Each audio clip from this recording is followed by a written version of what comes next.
Hello everyone, it's me again. My name is Wang Fu. I'm 8 years old. I live in the city and I study at Lewido Primary School. Nice to meet you. Today we are gonna read our book, The High Hills by Jill Buckland. The field. Bramley Hedge. For many generations, families of mice have made their homes in the roots and trunks of the trees of Bramley Hedge, a dense and tangled hedgerow that borders the field on the other side of the stream. The Bramley Hedge mice lead busy lives. During the fine weather, they collect flowers, fruits, berries, and nuts from the hedge and surrounding fields, and prepare delicious jams, pickles, and preserves that are kept safely in the store stump for the winter months ahead. Although the mice work hard, they make time for fun too. All through the year, they make the seasons with feasts and festivities, and whether it be a little man's birthday, an eagerly awaited wedding, or the first day of spring, the mice welcome the opportunity to meet and celebrate. It was the very end of autumn. The weather was damp and chilly, and Wilfred was spending the day inside the weavers. Click-clack went the loom, whir, whir went the spinning wheel. Lily and Flax were in a hurry. "We must finish in time," said Flax. "We promised Mr. Apple." "What are you making?" asked Wilfred. "Blankets," replied Lily. "Who was it for?" said Wilfred. "They are for the foals in the high hills," replied the Flax. "They have just discovered that the moths have eaten all their quilts, and they have no time to make new ones before the cold weather comes. They are too busy gathering stores for winter. We are helping out." "Can I help too?" asked Wilfred. "That's kind of you, Wilfred, but not just now," said Lily. "Why don't you find yourself a book to read while I finish spinning this wool?" Wilfred went over to the bookcase. On the shelf, tucked between volumes on dyestuffs and weaves, he found a thick book called Daring Explorers of Old Hedge Days.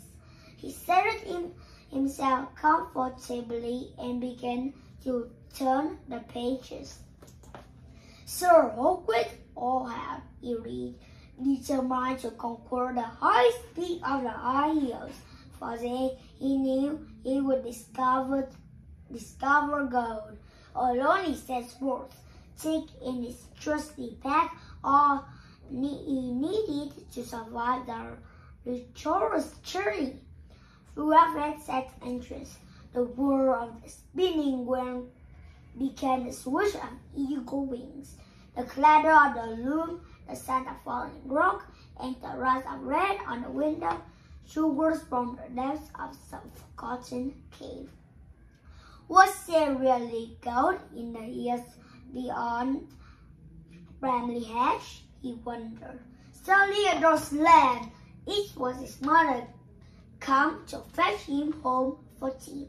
"I hope he hasn't been too much trouble," said Mrs. Toadflax. "He has been so quiet. We had almost forgotten he was here," said Lily. "You can sit him down again tomorrow if you like."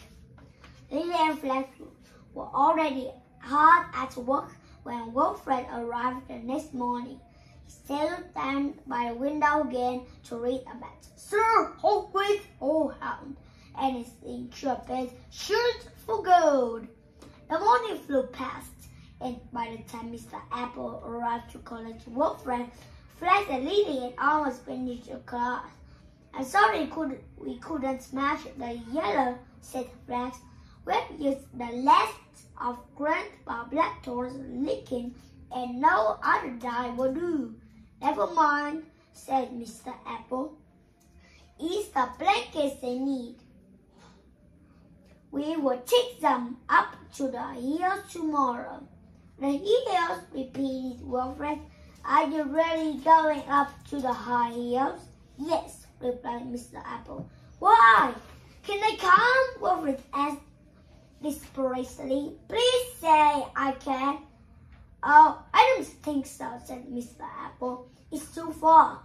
We shall have to stay overnight." "I will be very good," asked Wilfred. Mr. Apple relented. "We will see if your mother agrees," he said. "Come on, young mouse, it's time to go home." To Wilfred's surprise, his mother did agree. "I will do him good to be in the open air," he said. Wilfred rushed upstairs to pack. He knew just what he would need. So, with whole hands, had listened all the essential gear in his book: a rope, a whistle, food, fire sticks, cooking pots, a ground stick, and blankets, a spoon, a water bottle, and a first aid kit. "And I had better have a special bag for the gold," said Wilfred to himself as he gathered everything together.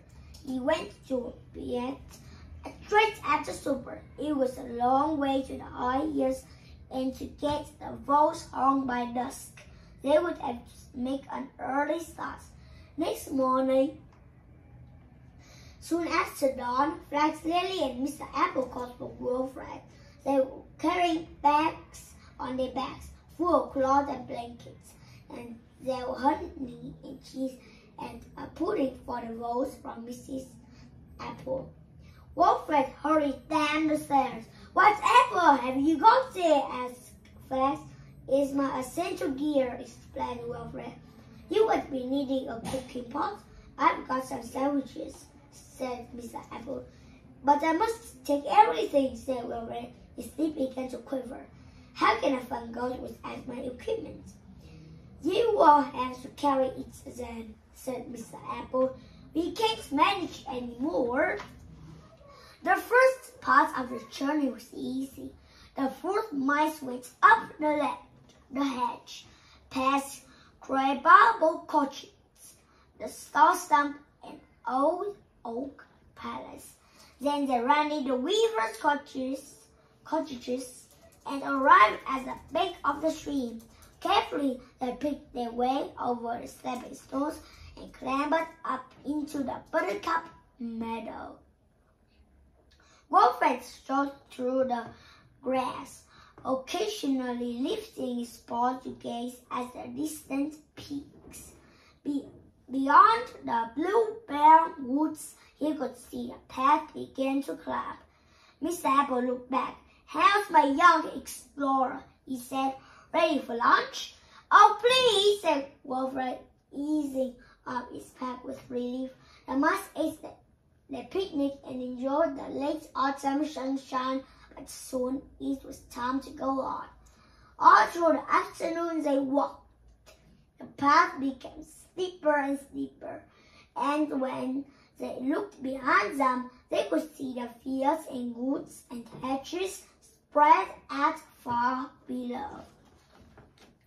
By tea time, it was getting dark and cold. The hills around were surrounded in mist. At last, they saw a tiny light shining from a rock beneath an old hawthorn tree. "Here we are," said Mr. Apple, knocked on the door. "Wilfred, will you?" An elderly girl opened it a crack. When she saw Mr. Apple, she cried, "Pip, fancy you climbing all this way. and with a bad leg too. We couldn't leave you with as blankets now, could we? Said Mr. Apple. The mice crowded into the cottage and were soon sitting around the fire, drinking hot bilberry soup and resting their weary paws. For Wilfred, the conversation came and went into rest, and soon he was fast asleep. So it left him interesting until a little broken bed in a corner, and the next thing he knew was a delicious meal of breakfast sizzling on the range. Wilfred ate heartily oats cakes with rowan berry jelly, and listened to the voice describing their hard life in the hills. He was disappointed when Mr. Apple announced that it was time to leave. Can't we explore a bit first? He begged. Flash and I have to get back to work, said Lily. But why don't you two follow on later? Well, related Mr. Apple, there are some fun junipers beyond the crack. And Mrs. Apple's love junipers, said Wilfred quickly. Let's get us some. So the mouse said goodbye to Rose and Mr. Apple, and Wilfred set off up the path. Wilfred ran on ahead and was soon round the crack. When Mr. Apple caught up with it, Wilfred was halfway up on the steep face of rock. Wilfred, said Mr. Apple, come down. Just a minute, shouted Wilfred. I have found something. Mr. Apple watched as Wilfred pulled himself up onto the narrow ledge and started scraping at the rock and stuffing something in his pocket. Look, cried Wilfred. Gold! Don't be silly, Wilfred, shouted Mr. Apple. That's not gold. Come down at once. Wilfred looked over at the side. His voice faltered. I can't, he said. I'm scared. Mr. Apple was exasperated.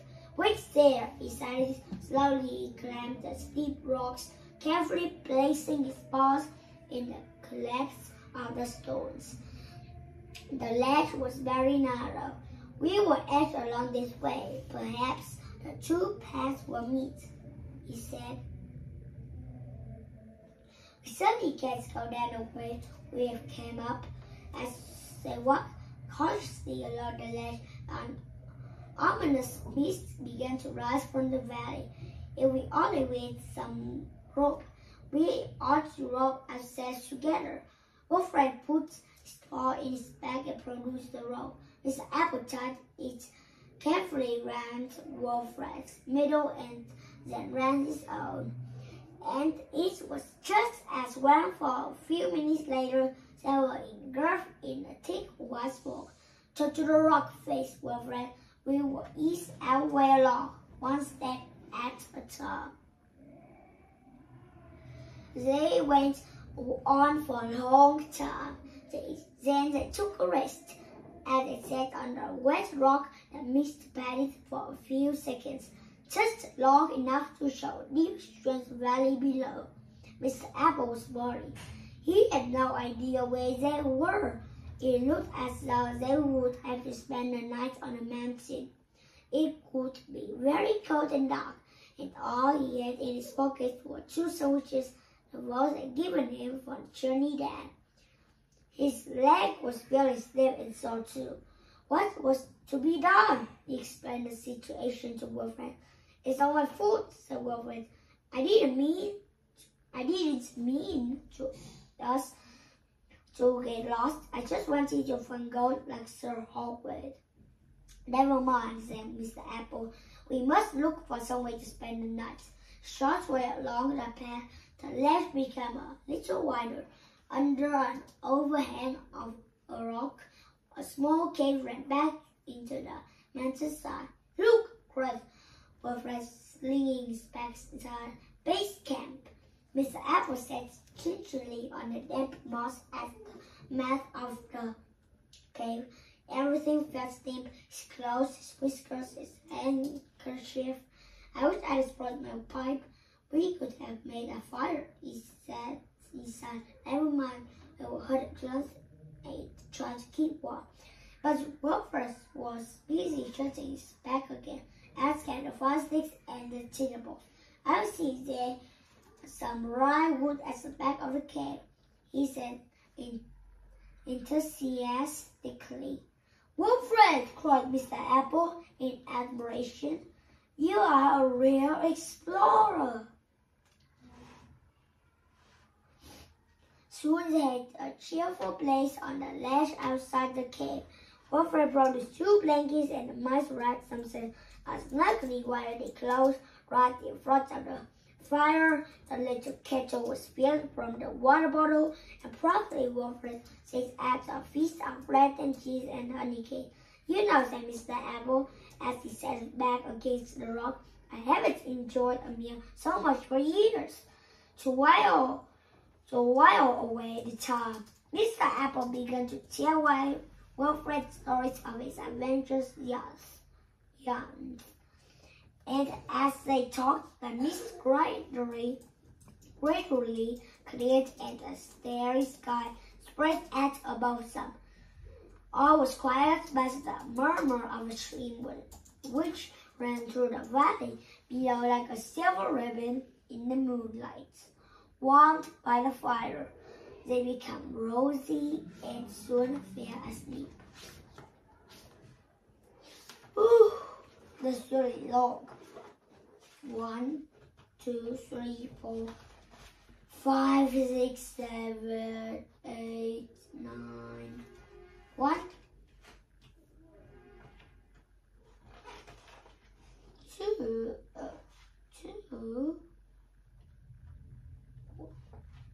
This one. 1, 2. Oh, 2. 2. Oh.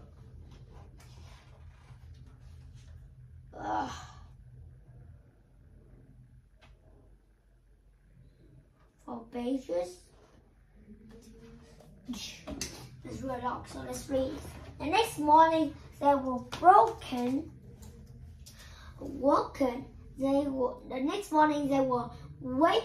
woken by the sun shining into the cave.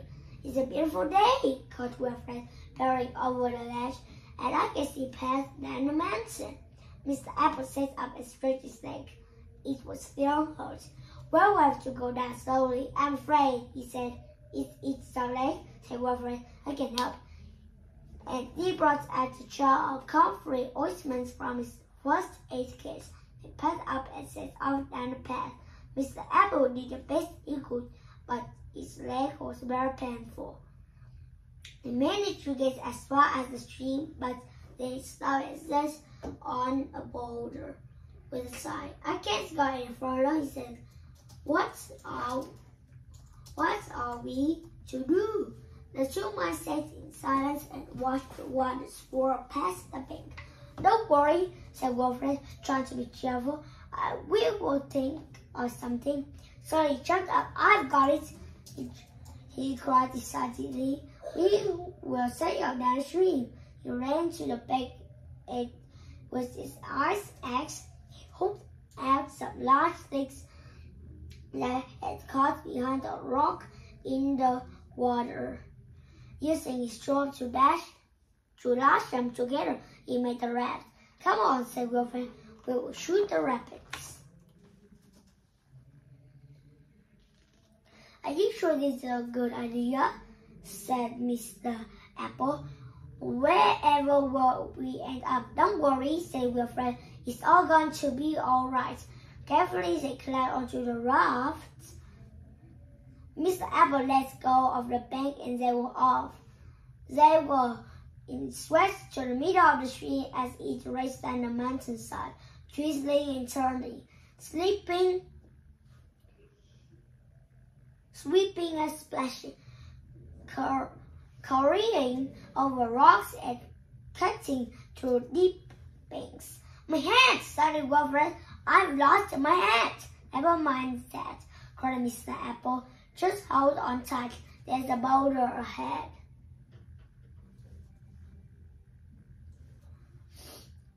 Wilfred grabbed the sides of the raft and somehow they managed to keep the raft and themselves afloat.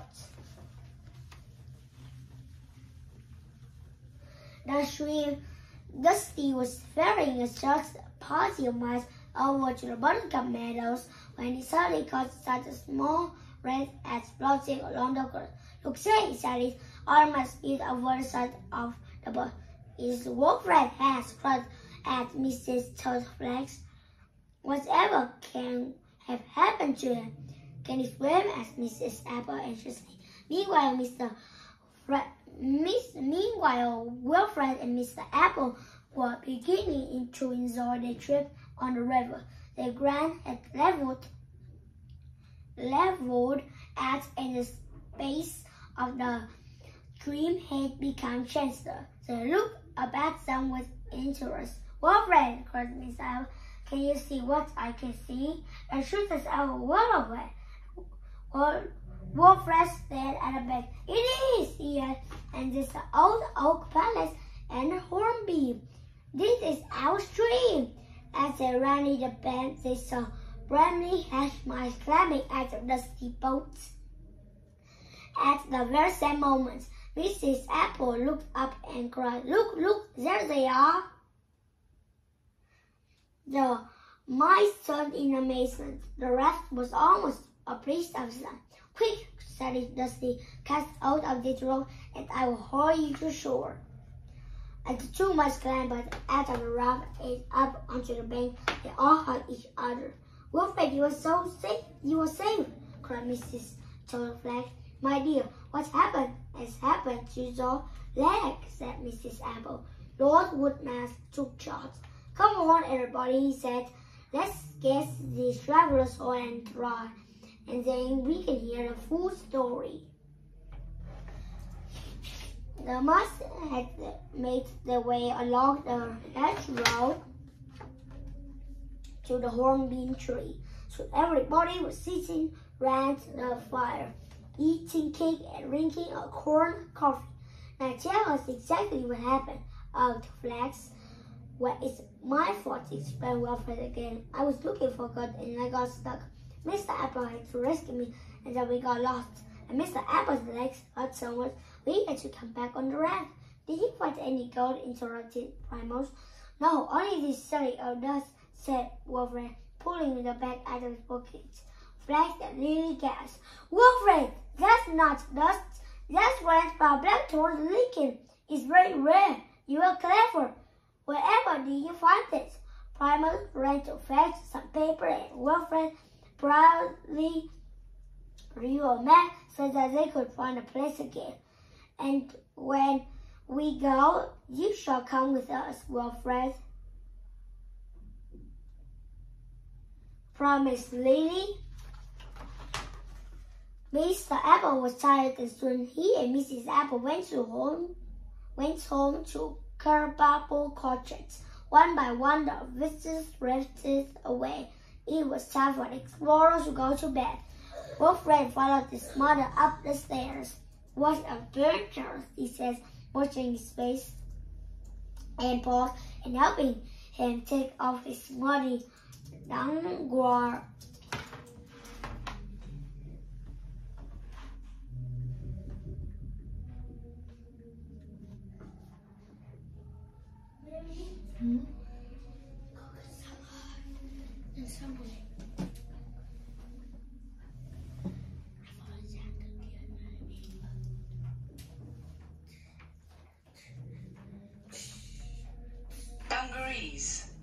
Dungarees.